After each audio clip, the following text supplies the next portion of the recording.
somewhat athletic lifestyle as an adult, right up until the stroke. Okay. And tell us about your job. Are you a police officer, I understand? I am. I've been in law enforcement an entire career uh, since I was 22 years old. So I am actually very close to retirement, but that was my career. Okay. Uh, let's, so no underlying health issues of importance, I mean, to know about, like heart or cholesterol, heart disease or anything like that that you know of? Or? No, I have never had any known health issues. Hardly ever been injured at all. Okay. George, is there, I hear a dog in the background. Is that a That's problem? my killer dachshund. Oh, I've had dachshunds. She will. Let me close this door here. Hold on 1 second. They're very attached. They're jealous little doggies. They want to be part of the action. Okay, well, hopefully that's better, but that's why I couldn't invite you all here to my house because of her. Yeah, when I met my wife years ago, she had 2 dachshunds in an apartment. My God, can you imagine? They were very loud. So let's start with when this started happening. I believe was March or April, and tell us about your initial symptoms. How it all started. I woke up Saturday morning on May 16th, and my normal routine is to go for a run or a long walk with the dog, maybe wash the cars, do something like that.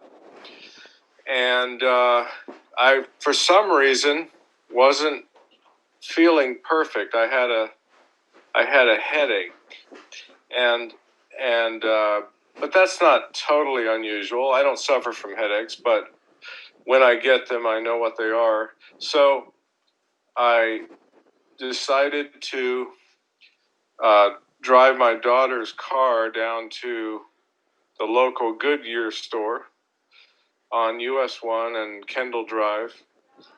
And she's home for this COVID thing we're going through. And I drove down there about, I don't know, 10 a.m. in the morning or so. And I was negotiating the deal and everything. And then I sat down in the lobby of the tire shop. And maybe 45 minutes later, I don't know, I lost track of time. The manager was calling my name. And he said, "Mr. Wright, your car is ready." And I couldn't discern who was calling me. And I kept hearing my name over and over, maybe 3 or 4 or 5 times. And finally I came to, and I kind of stumbled up to the manager's desk. And I remember hearing a voice next to me saying, "This man needs help." And I couldn't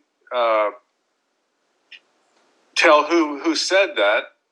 But then I think the manager said, "Are you okay, sir? Do you need help?"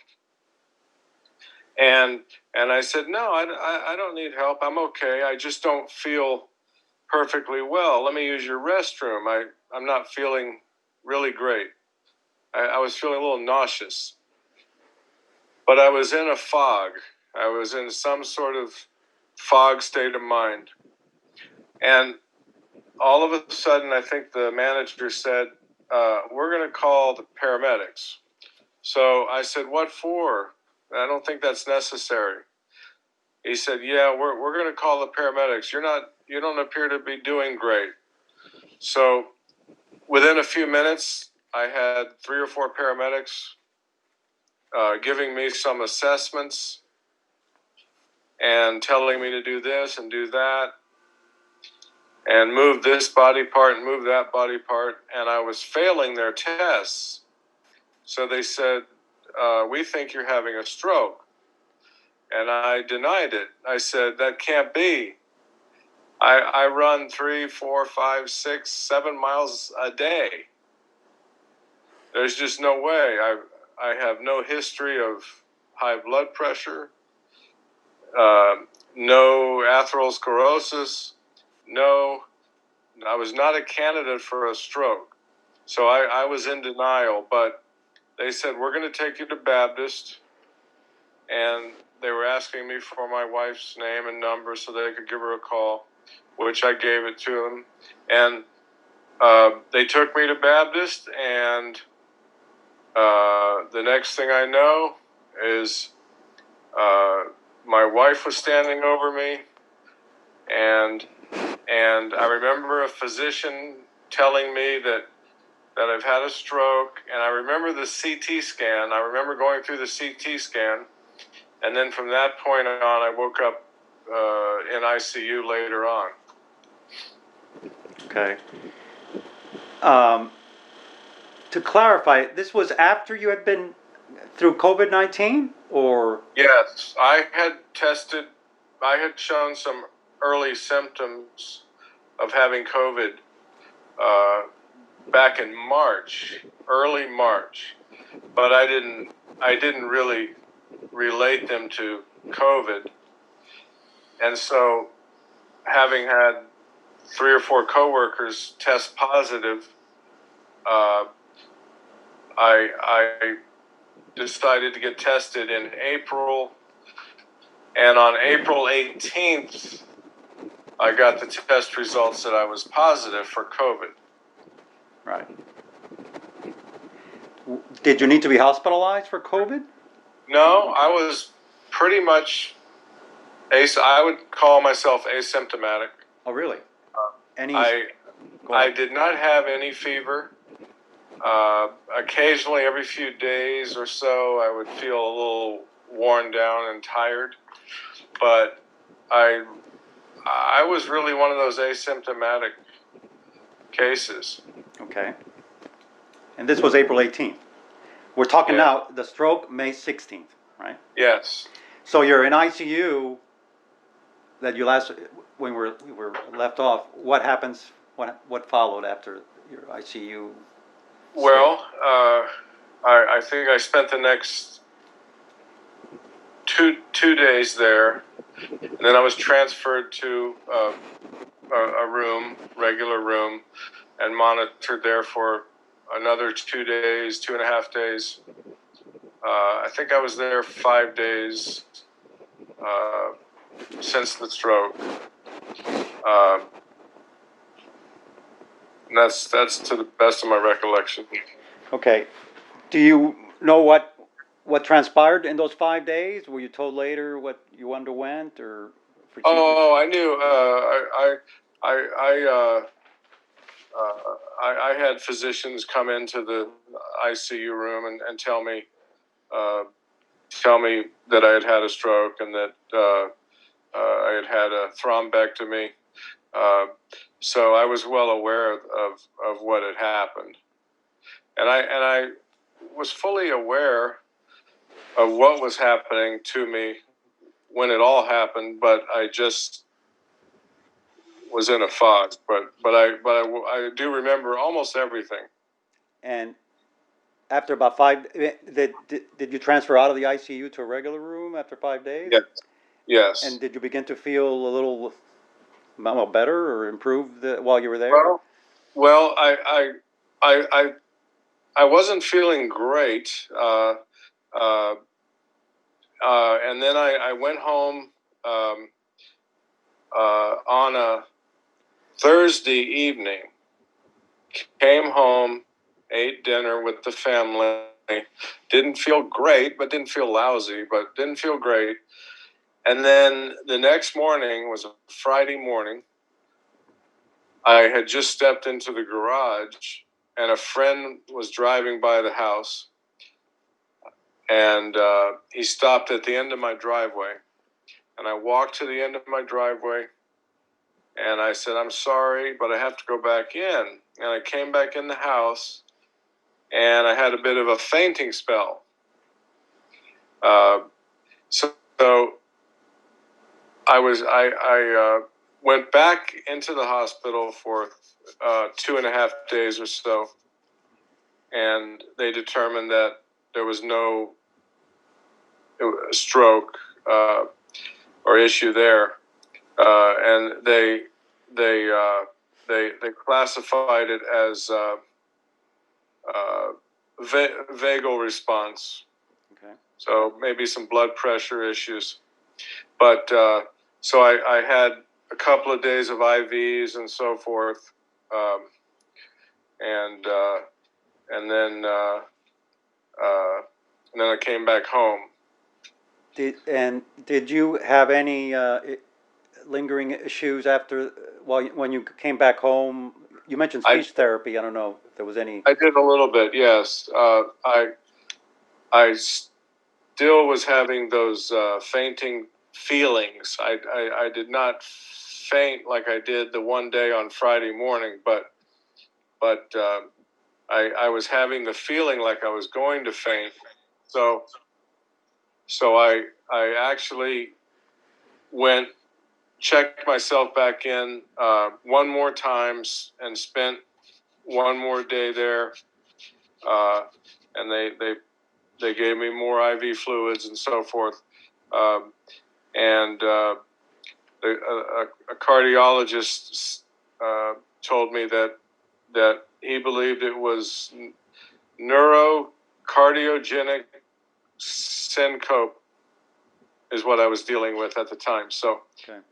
And since I've gotten a lot more stable, so I'm not going through those feelings anymore. Okay. And have you? It's been like 2 months, right? It's been almost 3, really. Yeah. And how's it going over the last 3 months? Have you been steadily improving? You noticed? Or? I steadily improved, although that first month was tough. But I would say the last 3.5 weeks or so, I've been stable and feeling good.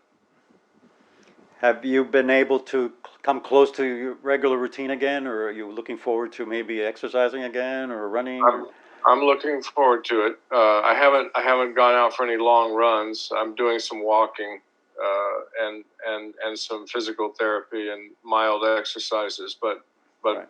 Now that I'm stable again, I'm looking forward to getting back into the swing of things. And your therapy? Did you say? I know you mentioned speech therapy. Is there also physical therapy involved with connected to your condition or what you had? Yes. I'm going through all three: speech therapy, physical, and occupational. Yes. Oh, great.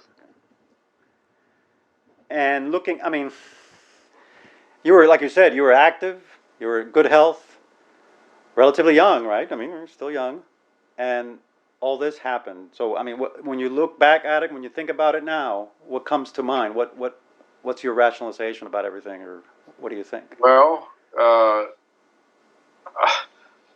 what do I attribute it to? Is that what you're asking? Or yeah, in general, what do you think is all behind it? Or yeah, it was a shock. I certainly wasn't a candidate for a stroke. I'll put it that way. So it was definitely a shock. It really makes you wonder why I had it.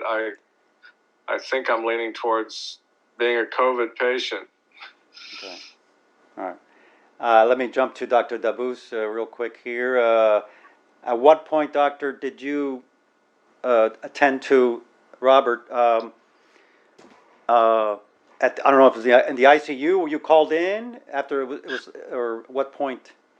Yeah. So for cases like Robert, it's the way it works. Pretty much, he's brought in by the emergency to the emergency department by the paramedics, and basically comes in as classified as what we call like a priority 1 stroke. It's just the name that we give to the most severe types of stroke.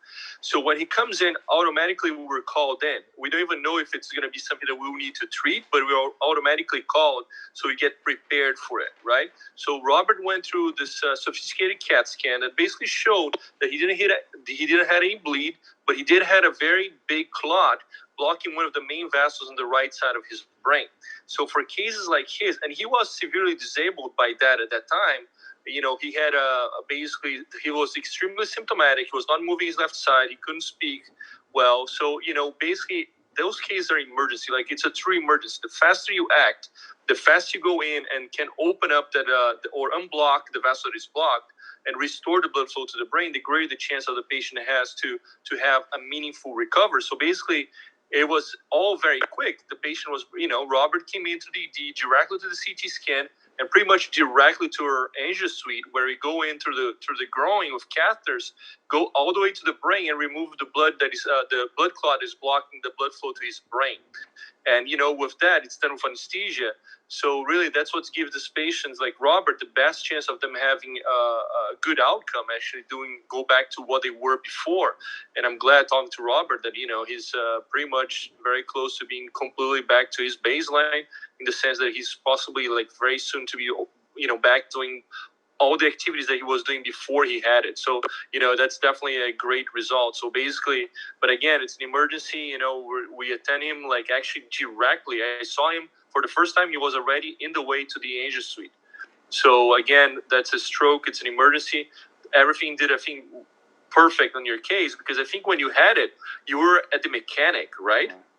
Yeah, I was at a tire shop. Yes. Yeah, exactly. And they called you, and they did everything right, because they actually saved your life as much as I did. Because we talk a lot. That, they called immediately the paramedics. Paramedics did a great job bringing you directly here. We did a good job, thankfully, opening up your vessel, and that's why, you were able to actually to go back to normal. We've written a lot about the window up, like 24-hour window, I believe it is, doctor, from symptoms onset. Yeah, I mean that's the window that we use to pretty much to screen patients for possible treatment. Right. Okay, but that doesn't mean that we can wait up to 24 hours to treat these patients.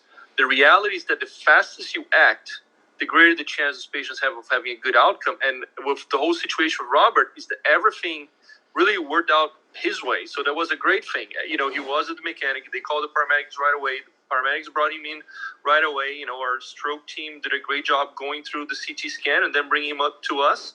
And then, our job is facilitated that way because, what we can do usually works. So with that, with all that speed, that means that most of his brain was still spared. So when we restored the blood flow, most of his brain was back to normal.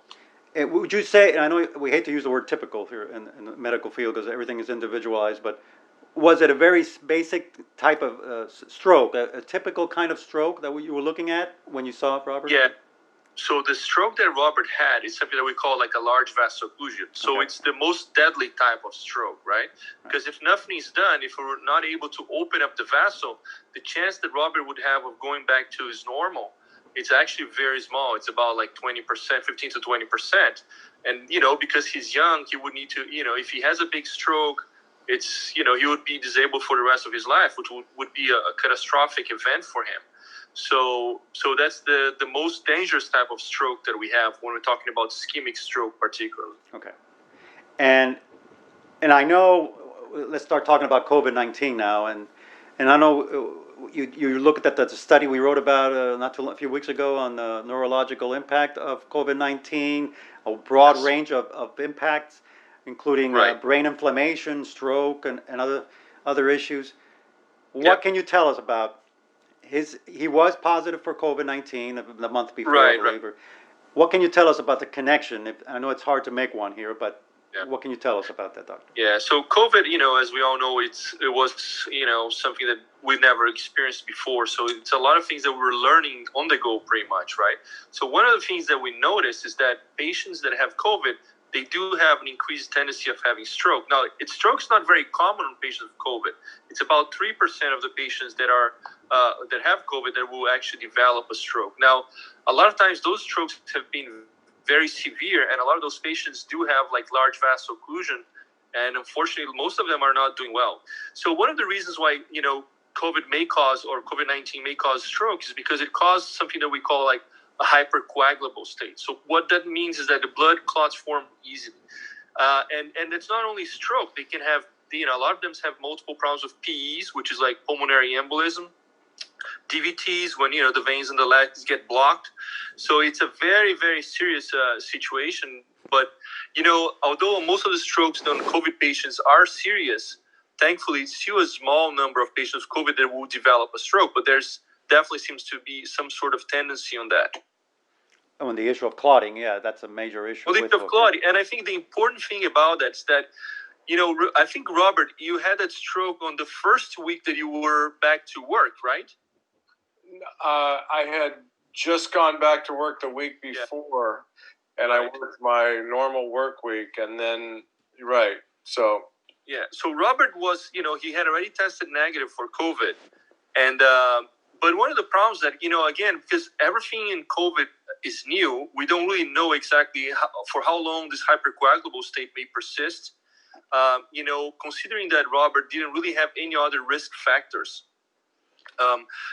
there's still not 100% sure that they were associated, but it's possibly that it was. The other thing that is it's important to say that even before COVID, about 30% of the patients that come with stroke to the hospital, we may not find a cause. We call this cryptogenic stroke, right? So this was way before COVID. So there's still possible that this has nothing to do with COVID, and he just had one of those cryptogenic strokes. So the correlation is possible. But it's very hard to make that for sure. But again, COVID is a new thing. Nobody really knows exactly what to expect for how long this hypercoagulability persists. So, again, it's possible, but, that's going to be something that we're never going to be able to prove. A lot of the patients that we have seen that suffered the stroke, they were still positive for COVID. They were being treated for COVID. They were a lot of them inpatients. So, just to keep that in mind. So again, there's a possible association there on your case, but it's something that we're probably never going to be able to really make that connection 100%.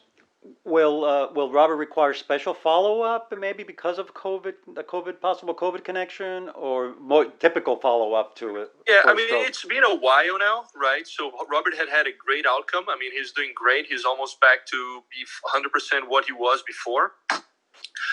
So, at this point, you need to do the follow-up in regards to, secondary stroke prevention. Right. He's following up with cardiologists because he was also seen to have a very small connection in his heart that it doesn't seem to be what caused the stroke, but he needs to follow up with cardiology for that. And of course, neurologists at some point, they will sign off when he's back to normal. And of course, the heart, what the COVID does to the heart muscle and all this is another issue.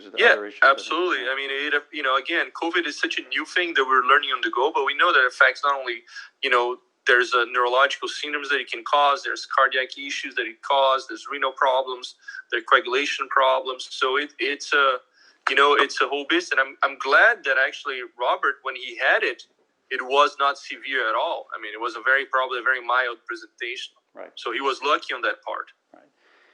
Robert, after listening to the doctor talk about more details about this, how do you you want to reflect on your stay there and the folks at Baptist and how it all went, or? Well, I had great treatment. Obviously, very quick, professional intervention, and I was very impressed with everyone at Baptist during my visits. Great. And just to go back to when you had those mild, what seemed like fainting spells after you came back, and you said it was cardiogenic, Robert, or I don't know. Syncope, I think, as they call it. Is that, doctor? Is that a common after stroke to have? Some patients may develop. It's not very common, but it's something that can be seen. Okay. But the important thing is he's been followed by cardiology and by neurology, so he's all covering that, and that has really decreased. So that goes back to normal and resolves. Okay. And anything, Godby, I don't know if you want to ask anything else, or did I leave anything out to Robert or Dr. Dobus that we should cover on this case, or are we good? Dr. Dobus, can I ask you a quick question, actually? I know you said that only 3% of COVID patients have stroke. Have you seen a lot yourself? Or is Robert one of the only patients that you've treated that had stroke and COVID? I think it's a great question, Gabby. I can tell you one thing. We have treated more patients, and we've seen more patients with COVID that had strokes. A lot of them had actually devastating strokes. To the point that when they got to us, we didn't even had time to help them. They were already, a lot of them were patients coming from other institutions. And remember, one of the interesting things about the COVID that potentially impact the outcome of some patients that have a stroke is that these patients, a lot of times, they're not breathing well, right? Their lungs are severely compromised. So, and then you have a vessel that is blocked, which carries oxygen to your brain, right? So that combination of being toxic and your brain basically not getting blood flow to it probably makes your brain cells die way faster than normal. So that's probably potentially one of the reasons why some patients may not do well when they have those large vessel ischemic strokes and they have COVID. So we've seen about, I would say about like 6 or 7 patients that we've seen with the stroke, very bad types of stroke. And, again, they're very serious types and they are very severely compromised. And a lot of them actually end up not doing well because of the combination of factors. So, again, I don't know for sure if Robert was related to it. It's possible. But, again, we're never going to be able to make this connection 100%. But the reality is like Robert did great, and we're all very pleased with that. Now, one thing that I want to emphasize is that, a lot of patients still are very reluctant to come to the hospital sometimes when they're having symptoms. So remember, stroke symptoms are an emergency. So you start to have problems, with eyesight, weakness on one side of your body, or feeling different a part of your body, or your face gets droopy, or you have problem to speak or comprehend. You need to call 911 immediately, or your family member needs to call 911 immediately. You need to be brought in directly to the hospital because, time is essential when you're suffering a stroke. And the sooner we can get to you, the higher the chance that we may be able to help you. Doctor, quick question on the 6 or 7 patients that you've seen with very serious strokes. Did they have severe COVID-19 symptoms, or do you know? Yeah, they all had severe COVID-19 symptoms. Yes. Okay. And Robert, when you felt that disorientation at the tire place, did it ever occur to you that you may be having a stroke? Did that ever come to your mind? Oh, no. I had no idea what was going on to me specifically. I just, that's why I was in denial that I was having a stroke, even when I was being told I was having one. Right. Because I just wasn't a candidate, didn't think that was even possible. Yeah, so that's something that is very important, Robert, because again, most of the people, different than people having a heart attack, where you're having like chest pain, and you still potentially are able to go to the telephone and call 911 yourself. Most of the people that are suffering a stroke, they don't have that capability. I mean, they're disabled, they're not moving, or they're not able to talk, or they're not comprehending what's going on. So that's why it's very important for family, or like in your case, the mechanic that was like with you, that actually was able to recognize that you're potentially having a stroke, but that you're not doing well, and call 911 immediately. Right. I think it took an objective source to identify it. Yep. Yeah. Anything else, Robert? Did you want to add anything else to your story? Oh, I think that wraps it up. All right, Doctor, you want to add anything, or are we good? No, I guess that's pretty much it. Gabby, anything else that comes to mind? I think that's perfect.